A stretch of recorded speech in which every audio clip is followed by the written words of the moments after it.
Yes, hello everyone. We have little Ferdinand, star of the show, aren't you, little man? You missed us. You missed us, haven't you? We've just picked you up, haven't we?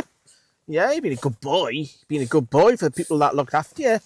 So, hello everyone. So, yeah, this little man will be in front of the camera quite a bit as this video goes on, no doubt, because he's missed you, haven't you, son? So, Newcastle United have came away with a 3-1 win, haven't we, Les? We have. We've come away with a 3-1 win, and we're going to be talking about it, and this is the last words.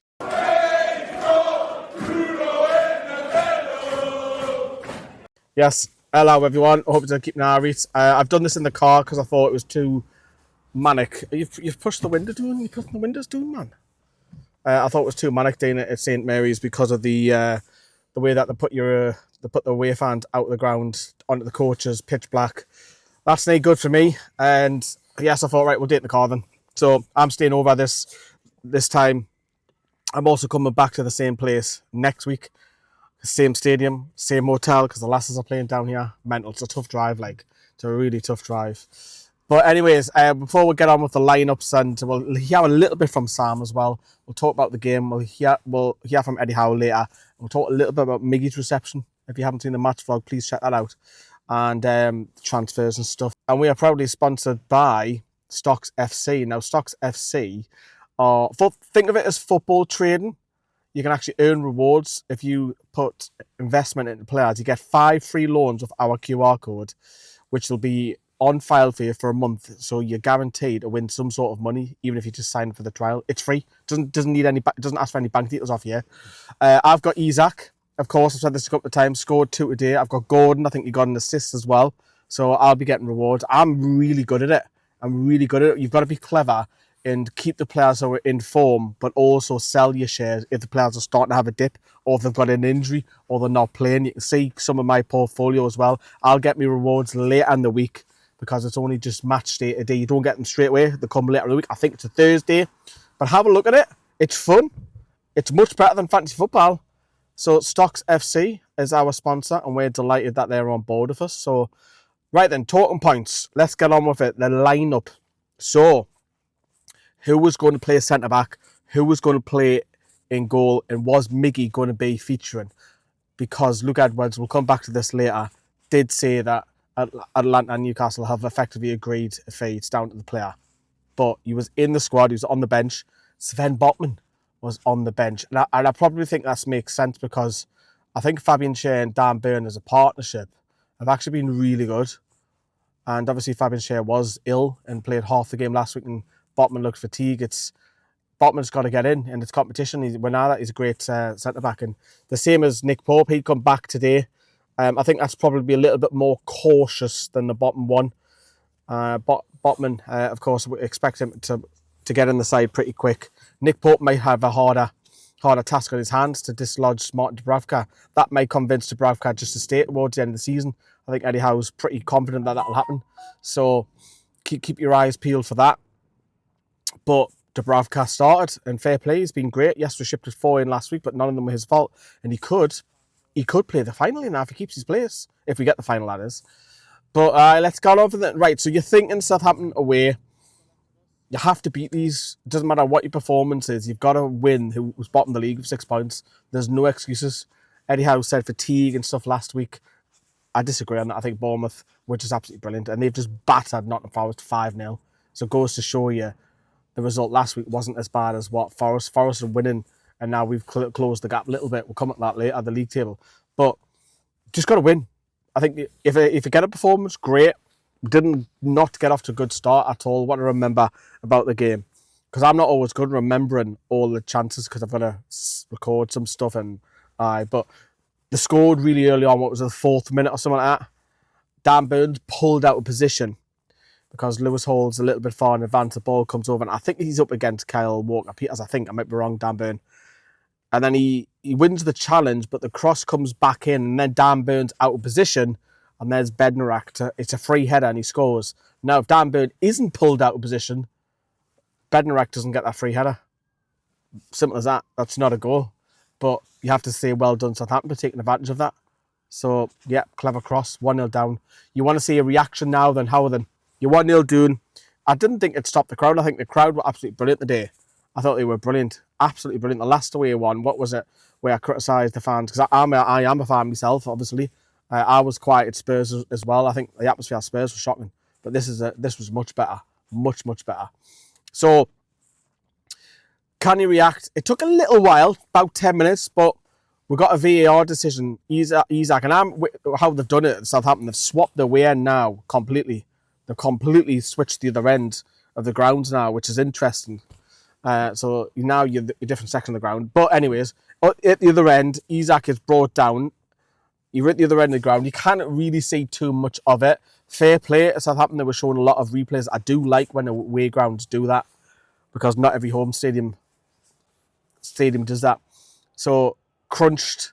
It was a long wait for that VAR. It was given eventually. It must have been really close because the referee went to the VAR screen, came back, give the penalty. Isak steps up, and it's 1-1. Great, you equal. It's still early in the game, whatever it is, 20 odd minutes, whatever it is. And then we scored pretty quick to get that second to put in front, and then the momentum was starting to change. I can't remember who fed. It was a through ball, I think, and it's getting to the end of the ground, and I haven't seen any of the replays. I'll get back to the hotel and think, I should have mentioned that on video the day. Shit, I should have mentioned that. But we like to do it when it's raw, because it's in the moment. Isak's played through. I actually thought he hit the post and it was going to come back out, but it actually hit the post and rolled in. Fans are going nuts. Who put the ball in the back of the net? Who put the ball in the back of the net? Who put the ball in the back of the net? Alexander Isak. He was. He's nearly as good as your namesake, Les Ferdinand. He's actually better than Les Ferdinand, to be honest. But yeah, we're 2-1 up. It's absolutely brilliant, isn't it, Ferdinand? Isn't it? We're 2-1 up. You are. We're 2-1 up. We're celebrating. We're giving it large. And we hit the post. I remember in that first half through... wait, where are you going? Do you want to get up there? Want to be the star of the show? Well, you're fouling now, why are you sitting on this for? Joe Linton spun on the edge of the box. I think McCarthy gets a save treat now. It's hit the post. I think Isak could have got his hat-trick as well, where McCarthy's gave. What else was it? There was I'm sure Kyle Walker-Peters' header towards the end, the stroke of half-time, which didn't go too far. But we went into half-time, 2-1 up. I was saying to the lads next to us who live in Nottingham, I keep bumping at them on every single away day, which is mad. So can we go and get that third one? And it wasn't that long, to be fair. I think it was Gordon who played Tonali through. Tonali's 1-1.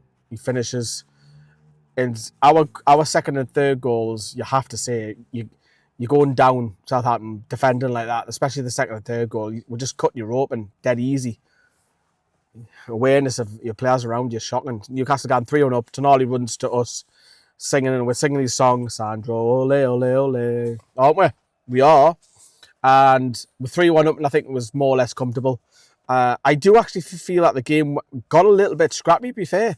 Joe Linton was giving the ball away during the game. I thought Tonali got stronger in that second half. I thought his performance was much better. Dan Burn gave the ball away a couple of times. Murphy went a little bit quiet towards the second half as well. I don't think there's anyone who's like a 9 or a 10. I think it's what I would label that the day is a professional performance. I don't think it's a, wow, we were mint the day or we were shit the day. I think it was professional job, picked up 3 points, 3 goals away from home. They're the positives. And yes, Southampton had a VAR decision towards the end of that second half, which went against him. Again, it was another long wait. It was similar to being cut through when he finished, but it was pulled back and not given. And what was funny in the way end as well is that we were doing their songs, because every time Southampton scored, they go so all the Toon fans were doing it. It was mint. It was absolutely mint. Take the piss. And they were all whack. As soon as that VAR goal was not given, they were all whack. And that was the 85th minute. And I was seeing some subs appearances from Miley, Longstaff, Miggy. We'll touch on Miggy in a second. There was Joe Willer came on, etc., etc. But Newcastle held on to get 3 points. And this is what Sam said briefly about the performance. I don't think it was a classic defensive performance. There were some very good elements of defensive play there. Burn with some good tackles, there's some good blocks in there as well also. I'm not saying we were bad, but, it wasn't it could have been a bit hairy. It could have been a bit of a hairy finish to the game. But all in all, it was comfortable. We were able to take off Isak and Bruno. As you know, the next couple of games at home are very big indeed. Fulham embarrassed us at Craven Cottage earlier in the season, so we need to get revenge there. And then, of course, it's the Carabao Cup semi-final, second leg at home to Arsenal. Huge. We're 3 points behind Forest now. Forest have got to come to St James's quite soon, actually. I think it is next month. So that's a monstrous game. And Bournemouth we've got to keep an eye on them. Wow. Well, they continue to go from strength to strength with a threadbare squad. So thank you very much, Sam Mulliner. I want to touch upon before we hear from Eddie is the reception that Miggy got, and he was getting it. So what's he doing? Come over here. Come on. Away. Good boy. Go on the passenger. So he was getting it towards the end of the second half anyways, and then it was just nice to see whatever you think as a player, whether you think he's a great player, a poor player. I think he's declined, my personal opinion. I think the move is ready for him to... Luke Edwards said last night that they've agreed fees. I don't think it's as close as that because Miggy wouldn't be involved today, I don't feel. But it was a really nice moment at the end where they were just singing constantly, his name constantly. Jason Tyndall had a word from Eddie, just said, go and push him in front. And Miggy kind of like, I get the vibe that Miggy didn't really want to because he's obviously a shy lad, but Eddie pushed him and he was clapping back far. It was nice. It was a nice moment because everybody's criticised him on this channel. Everybody's praised him. I think it's fair critique. Is that a sign that he could be going? I think it's going to be a very, very busy week, which we'll touch upon as well. I just think that moment was really nice for the lad because you no doubt you would have seen that he's the scapegoat for a lot of the stuff if Newcastle don't play well. But here is Eddie Howe on the performance today. Yeah, it was another tough away game, but a great result for us. I thought the lads dug in. It was a difficult start. We conceded the goal, and I think that's a real test of character away from home. You have to dig deep to come back, and we did. Thought we played very well in phases in that first half, really well, and could have scored more, but great win. I think last week was hugely disappointing in lots of different ways. Our performance, the result, of course, and we know we needed to respond today. We needed to put that game to bed. We needed to show resilience in our character that it was a one-off. It was a blip in our season, and I don't think we're at our very best today. But I thought we did enough. I thought we showed good character. A couple of players slightly under the weather coming into the game as well. So Alex wasn't feeling 100%. Bruno wasn't feeling 100%. So with all those things added together, I think it's a great win. Thank you, Edward Howe, who's from not far from here, is he? He's not 20 miles, 30 miles along the road. And so I picked up 3 points. Let's pull up the league table. Newcastle, much needed. Bournemouth, obviously, Batman and Forest has done us a favour. So Bournemouth are going to be right up there. Clive it again today, man.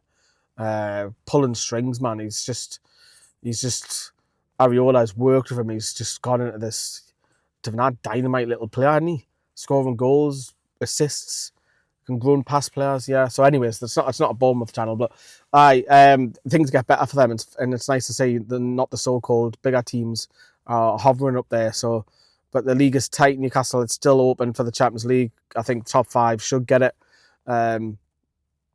depending on how well English teams do. And it looks like we're well clear. We were second in the coefficient rankings last season, dropped to 3rd, and 5th place didn't get Europe. I think that was Spurs in the Champions League anyway. But I think this will happen this time. So 5th place will definitely get your Champions League, I feel. I've said that in the overlap that Newcastle would finish 5th back in August and September. I'm sticking to it. But let's talk about a little bit of transfer. So as I say, Luke Edwards did say that the Miggy stuff, they just need to thrash out personal terms and etc. etc. Are we going to see any movement? Eddie Howe hasn't ruled it out.